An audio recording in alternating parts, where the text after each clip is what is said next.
If you asked me to describe the show briefly, I'd simply say, hilarious. Hello everyone, Core here, and today I'm reviewing Gekkan Shoujo Nozaki-kun, or by its English name, Monthly Girls Nozaki-kun. This summer has actually had a fair amount of really good shows, and hopefully I'll be able to cover a decent amount of them. Let's get started. The story is a pretty simple initial setup. The basic gist of it is that Chio, a high schooler, has a crush on Nozaki. Through a various series of events, she ends up discovering Nozaki actually creates a popular shoujo romance manga and ends up joining him and a few other helpers of his in creating his manga. Through this setup, we meet a whole cast of colorful characters and interesting events. Let me first cover the main and most important aspect of this show, the humor. It is simply brilliant, one of the funniest shows I've seen in a long time. It's incredibly smart and switches between various types of humor flawlessly. At first I was a little off-put by its reliance on blush humor, as I like to call it in the first episode, but it quickly brushed away any concerns I had. You know those jokes that randomly pop into your head at the randomest times, make you chuckle and get you funny looks from the people around you? Yeah, this show is loaded with those. There would be jokes that I would be chuckling after the joke was over, just thinking about it again. Not only that, but the humor is fast, too. There is almost no event in the show that isn't used for a joke or gag of some kind, and each episode is loaded to the bursting point with humor.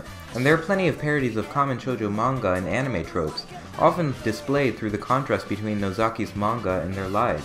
That said, I feel the massive amount of humor hurts the show a little.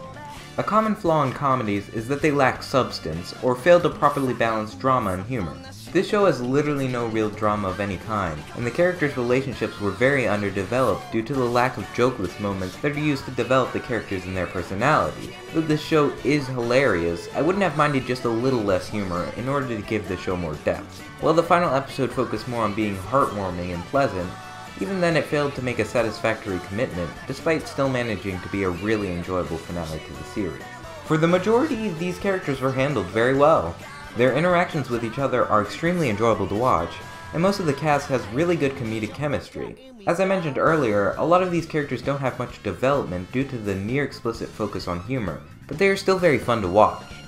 Chio is our main source of grounding in the show, and is for the most part the main character. A lot of the show is focused on things from her point of view, though it does switch it around a little.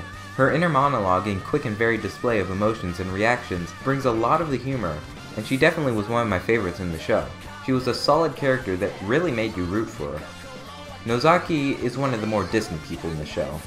He gets plenty of screen time, but his character is still pretty unpredictable, and it's hard to get an idea of his thought process.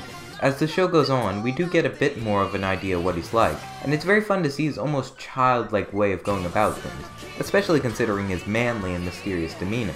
Mikoshiba is a character that feels rather like a third wheel within the show. He's the only character without a true pairing or complement to him, and isn't incredibly memorable either. He's fun to watch for certain, but feels rather underdeveloped and uncharacterized, especially in a show where that's already a problem. I'm pairing Masayuki and Kashima in this bit because it's hard to talk about them separately.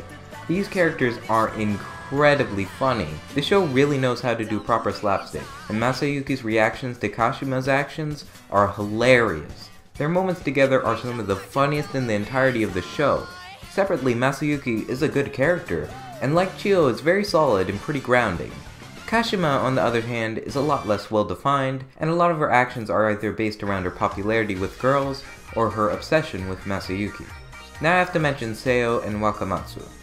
Personally, I found these characters to be my least favorite in the show out of the mains. They weren't quite as funny as the other characters, and much like Mikoshiba, were rather undefined and lacking in depth. And rather strangely considering their differences, to me at least they felt a lot like a poorer version of the same contrast between Masayuki and Kashima. Along with that, there is the somewhat small cast of side characters, with some being a good source of humor, like Maino and Kensan, and then there's Yukari, who is so forgettable I legitimately forgot she existed. The animation is about average considering today's standards. It isn't completely smooth, and there are some uses of common cheaper tactics used in animation, even the look itself isn't very unique or special. However, it succeeded in having a pleasant look to it, as well as having some very nice looking backgrounds.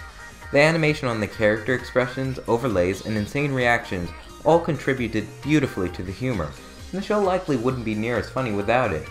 Though it certainly could have been better, I think for what it did it well. Along with that, the character designs look simply phenomenal. Overall pretty solid as far as sound goes. The voice acting was perfectly fine as far as I can tell, and the voices for most of them felt spot on. The music as well I found to be really good.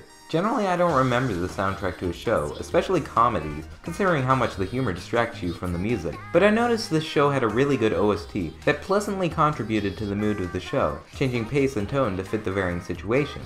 The opening for this show is my favorite of the season, and just a great song in general. Incredibly solid and well done. For all its downsides when it comes to character development, there is one main factor when it comes to making a comedy, and that is being funny. Does this show succeed? Heck yes! The humor is incredibly well paced, memorable, and hilarious. It also manages to cover a broad range of comedic styles, and there is never a dull moment.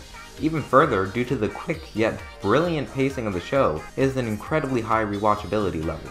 This show is packed with giftable material, so I wouldn't be surprised to see it retain a fair amount of popularity and possibly gain further seasons. Even the ending, though not quite as satisfactory as it could have been, still was enjoyable and went out on a pretty positive note. I give Gekkan Shoujo Nozaki-kun a 9 out of 10, and my suggestion is to buy it on DVD or Blu-ray. Thank you all for watching, and I'm off to rewatch the series. Peace out.